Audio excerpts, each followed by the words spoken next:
Hello viewers, I'm Rishabh. Today we have with us Amartya. He's from NSIT Hi. 2017 to 2021 batch. During placements, he bagged offer from SmartQ. Firstly, I would like to thank him for taking out time to share his interview experience. So Amartya, would you like to please introduce yourself? Hello, everyone. Thank you, Rishabh, for giving me this opportunity. And my name is Amartya. I have completed my graduation from NSIT and majored in manufacturing processes and automation engineering. So, my initial experience in NSIT was I tried everything out from extracurriculars to academics, and I finally find my heart somewhere along the lines of consulting. And that's how I started my journey towards consulting and research firms. And possibly that led me to the Smart Cube. Hmm. So what was your preparation strategy exactly for preparing for this Uh, non-tech companies? okay. So it was quite diverse. So one of the things that I technically looked on to was my aptitude tests. So aptitude tests, as in I had practiced it and I always felt that I was somewhere lacking. So that was one bit I gave my 100% to. The second thing I realized was even after preparing that, the next stage is onto the interviews.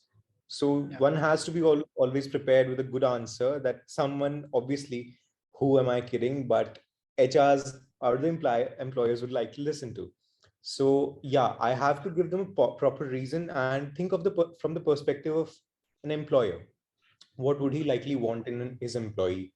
What are the ideal qualities that a company wants? So the later strategy involved going through the JD, understanding what are the asks of the employer, realizing how my capabilities in the past reflect the values that they have, and yeah, working on those and bettering those answers over and over again. Any site or book where you were practicing your for your aptitude test or aptitude questions?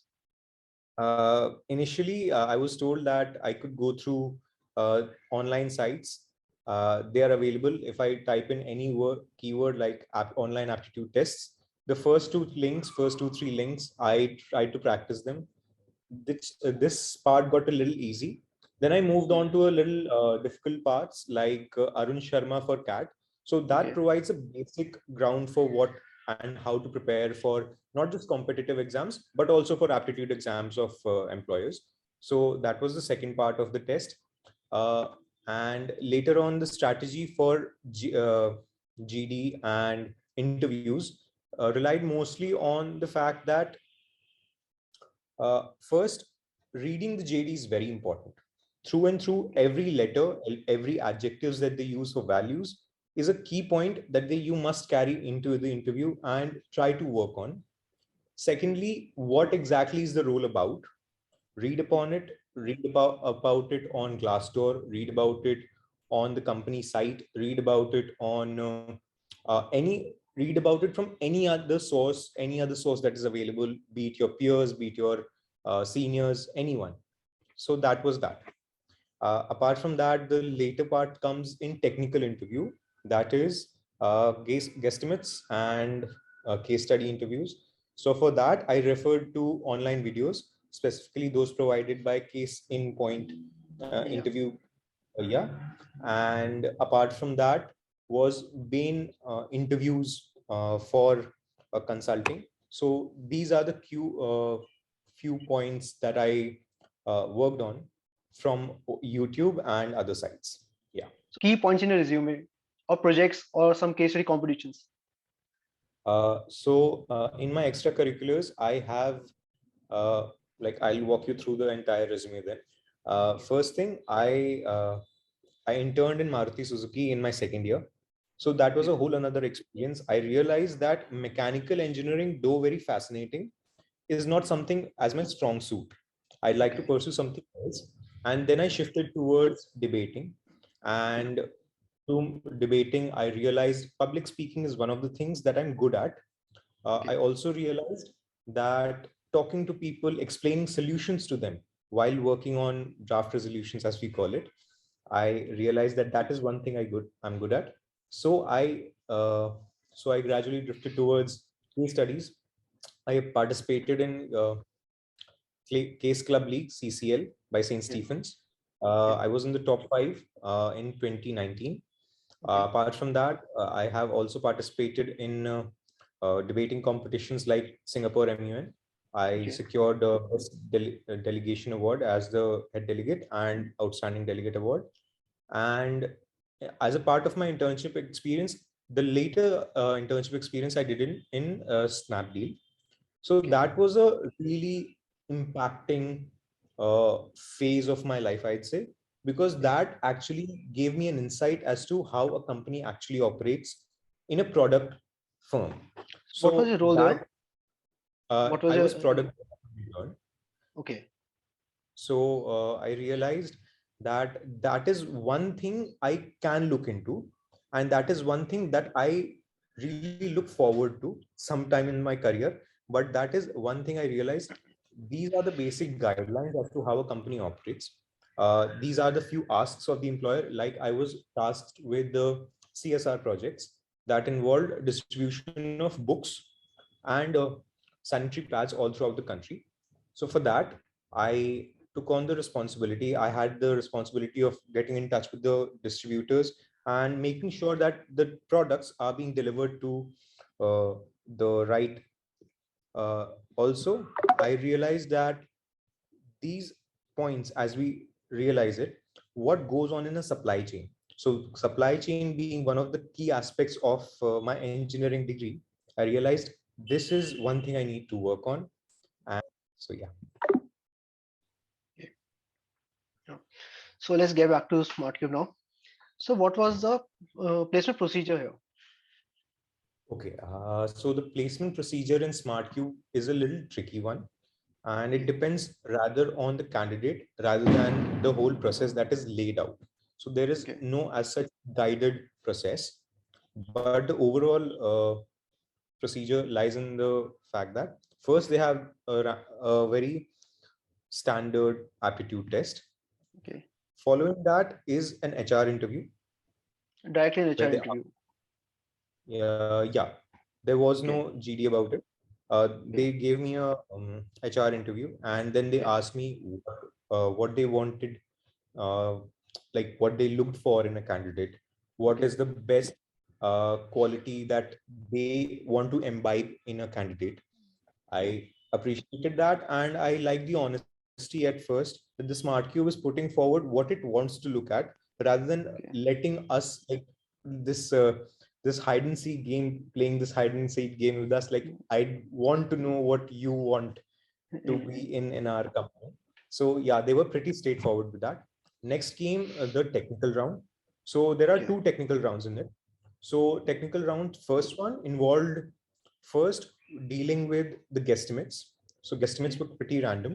Like uh, like one of the examples was what is the size of uh, market size of apparel market, Okay. organic apparel market. Okay. So that was the first one. And the second was more of a combination of case study interview and puzzles. So Okay. they juggled between the two, and they were pretty the overall environment of the interview was to make me feel comfortable.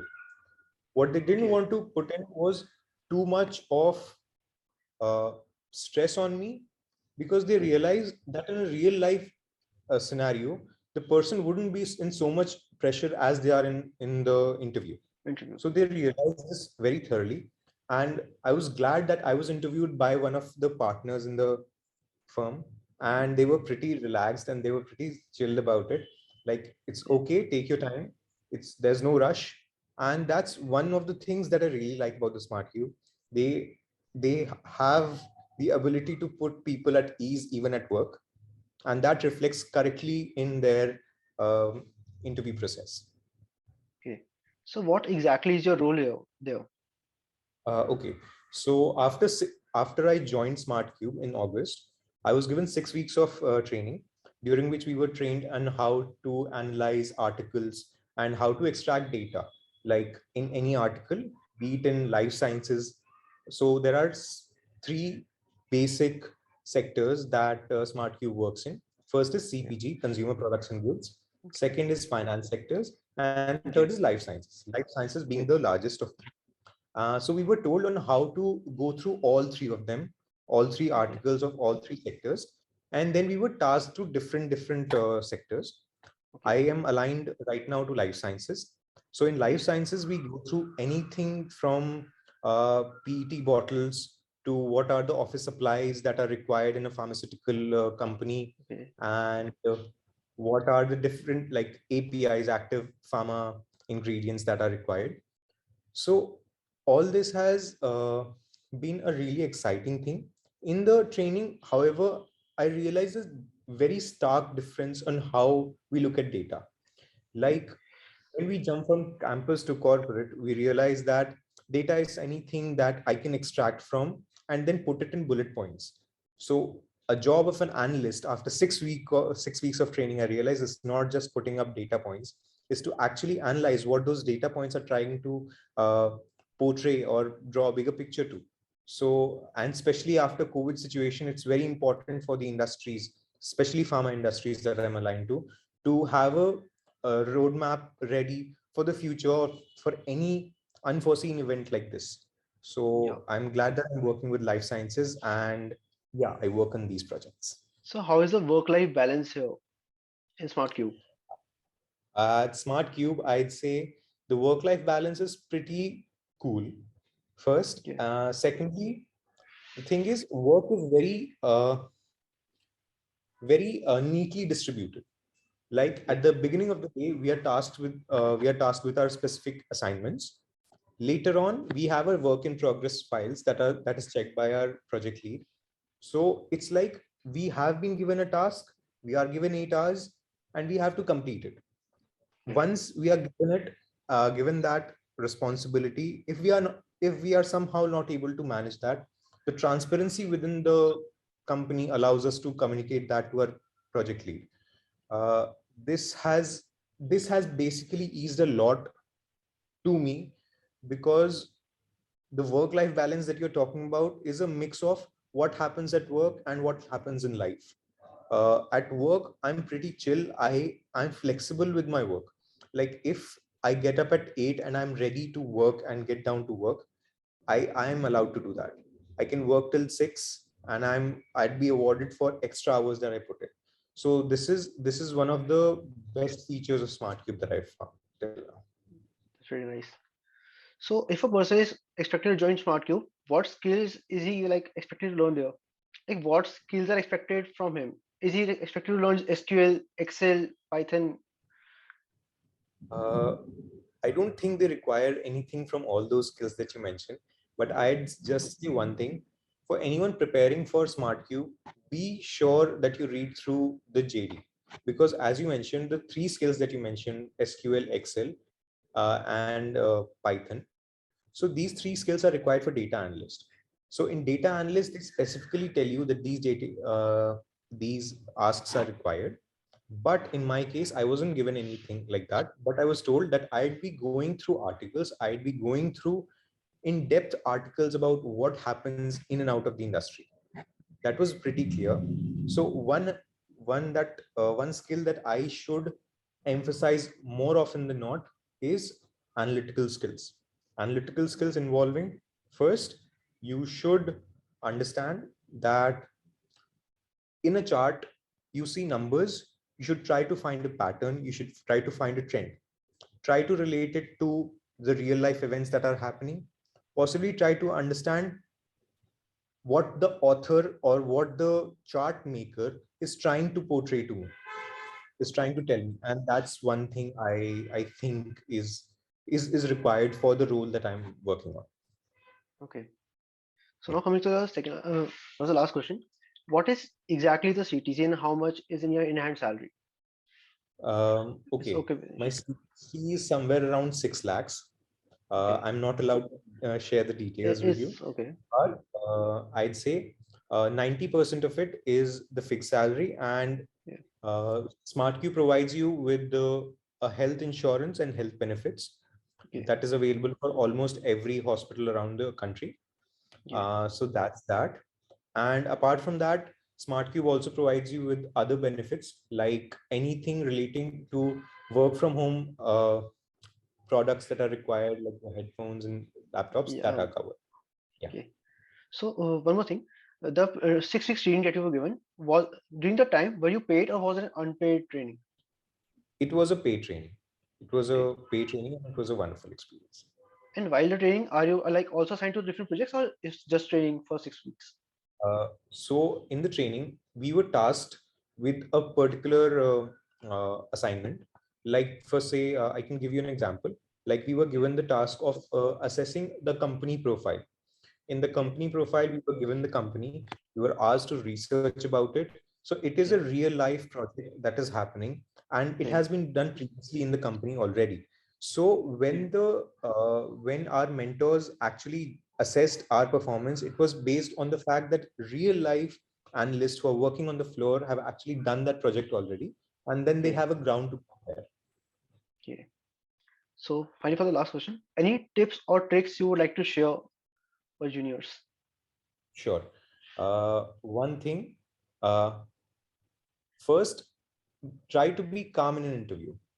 That's one thing that's often put forward to students, that people fumble when they are in a stressful situation, and that happens more often than not to juniors, because first thing, you are not you are completely new to the setting that they are looking for.